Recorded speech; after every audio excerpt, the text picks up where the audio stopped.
만약에 그 생각하시다면 나머지 30%는 뭐라고 생각하십니까? 특검 수사에 대한 그 결과에 대한 뭐 판단 또는 평가 이런 부분에 대해서는 특검에서 직접 말씀드리기는 부적절해 보이고요. 그에 대한 모든 판단은 국민들에게 맡기도록 하겠습니다. 네, MBN 한민효인데요. 이재용 부회장 영장 청구서에서 더 나아갈 내용의 공소장에 형의적으로 좀 많이 들어있는지 궁금한데요. 구속하신 이후에도 몇 차례 더 부르셔서 조사했으니 혹시 추가되는 부분이 있는지 영장 청구서에서 공소장이요. 이재용 삼성전자 부회장에 대한 그 공소장 공소장의 그 공소 사실에는 지난번 영장 청구서에 기재된 그 피사실이 주된 골격으로 되어 있는 것으로 알고 있습니다. 추가된 부분보다는 오히려 그 구속 영장의 피사실에 대해서 보강하는 수사가 그동안 계속 있었던 것으로 알고 있습니다. 예, 질문하시죠. 네, 말씀하십시오. 예, 경영진 김병환입니다. 그 박대통 청와대 압수수색 영장을 반환하셨나요? 예, 오늘 중으로 반환할 것으로 알고 있습니다. 그리고 박 대통령 관련해서 그 검찰이 입건한 거와 왜 이제 그 특검에서도 내용을 스스로 입건을 하는 건데 이거는 그러면 법적 용어는 추가 입건이라고 보면 되는 건가요?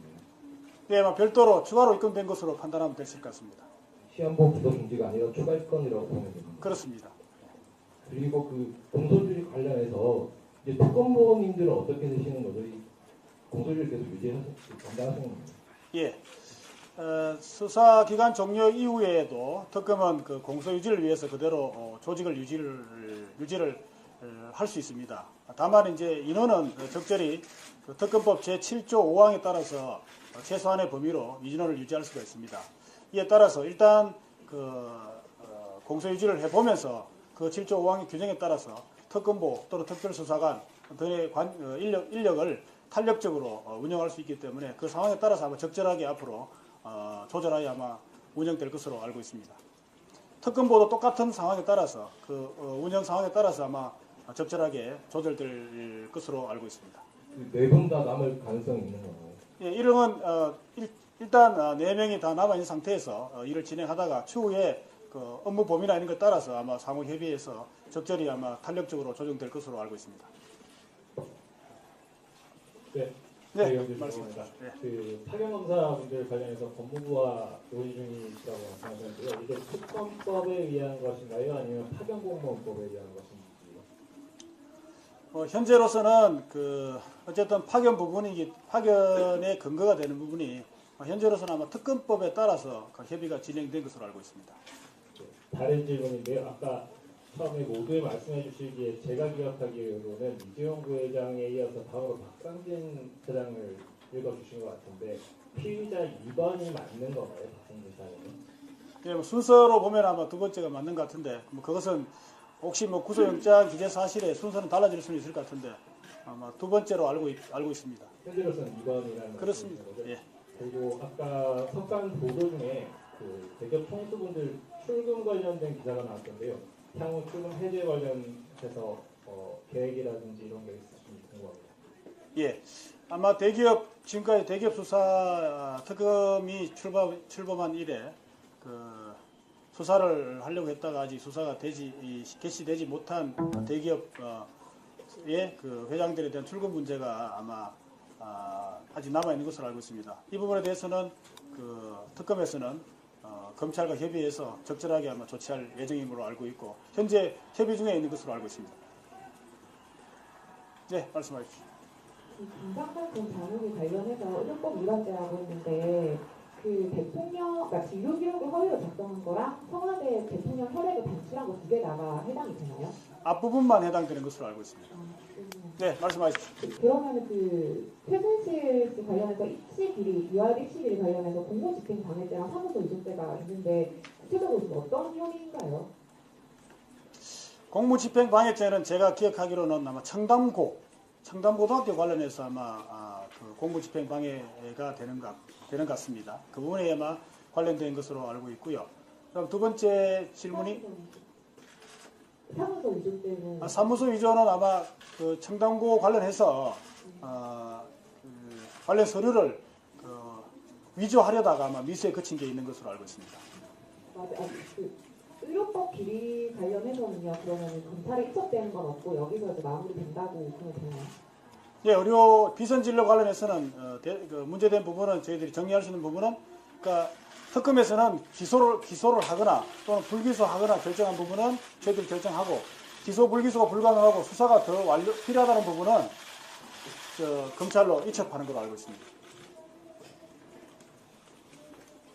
네. 네, JTBC의 박민규입니다. 이번에 이제 기소하신 분들까지 보면 어쨌든 특검에서는 검찰로부터 넘겨받은 대기업 수사 중에 삼성만 하셨다 이렇게 볼 수 있을 것 같은데 나머지 대기업 수사가 미진했다 이렇게 얘기도 될 것 같은데요. 그 부분 입장 또는 그 배경 좀 설명해 주셨으면 좋겠고 어쨌든 나머지 SK, 롯데 등등 기업 수사는 검찰에서 해야 될 텐데 그와 관련해서 지금 출금 외에 또 뭐 협의 대상에 오른 부분이 또 있을지 여쭈겠습니다. 예.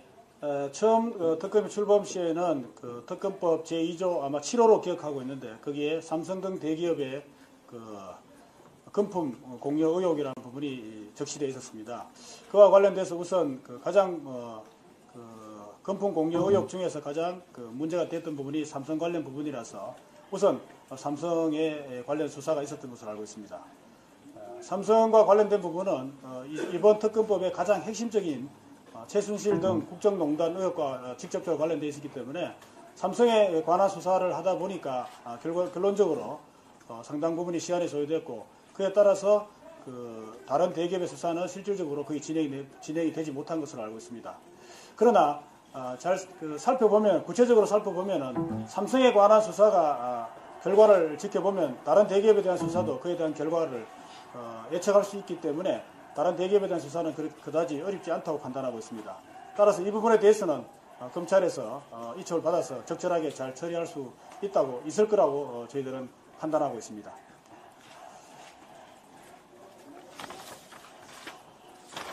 질문 이제 그만 받을까요? 추가 하나만 아까 했던 거 관련해서요. 그 박상진 사장 2번 피의자 내용 관련해서요. 대부분 알고 있기로는 그 최재성 부회장이 삼성그룹의 임자로 알고 있고 박 대통령과 이 부회장의 독대 이후에 그 뭐 회의 주제라든지 이런 것에서 최재성 부회장이 큰 역할을 했다고 대부분 알고 있는데 그럼에도 불구하고 박상진 사장이 2번인 이유가 있나요? 기소함에 있어서 그 순서는 1번, 2번 이런 순서는 뭐 사실상 크게 중요하지 않다고 봅니다. 그래서 제가 파악하고 있기로는 그 최지성 그 미래전략실장의 경우에는 그 범행 가담 정도가 그다지 크지 않는 것으로 알고 있습니다.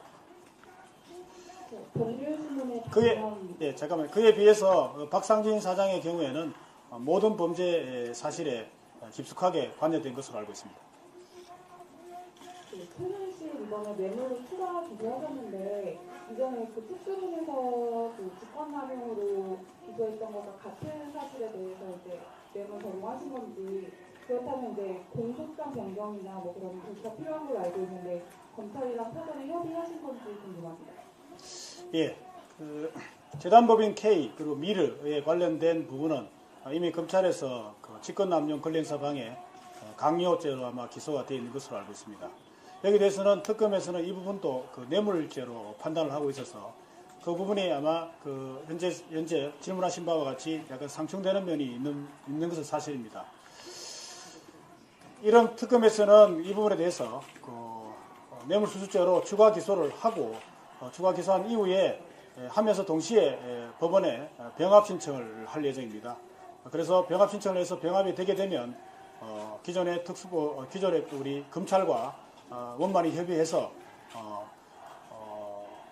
검찰에서 기소한 이후에 그 특검에서 추가로 수사한 부분에 대해서 그런 걸 고려해서 저희들이 뇌물죄로 기소를 했기 때문에 그런 사정을 충분히 설명을 드린 다음에 상호 협의해서 공소장 변경 절차를 거치거나 만일에 공소장 변경 절차를 거치지 못할 경우에는 최종적으로 모든 재수라든지 그러니까 재 숫자 상상적인 하면 재수를 말하는데 그에 대한 판단은 법원의 권한이기 때문에 최종적으로 법원에서 이 부분에 대해서 직권남용 권리행사 방해죄가 될지 또는 뇌물죄가 될지는 최종적으로 아마 법원에서 판단할 것으로 알고 있습니다. 네. 수원의 부전입니다.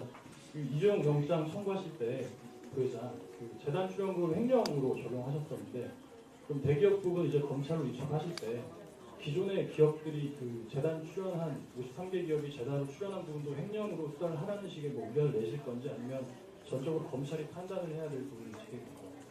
일단은 저희들이 이 부분에 대해서 삼성 부분에 대해서 기소를 하고 거기에 대한 의견이 결과가 나와 있기 때문에 그런 부분을 고려해서 아마 검찰에서 판단할 것으로 알고 있습니다.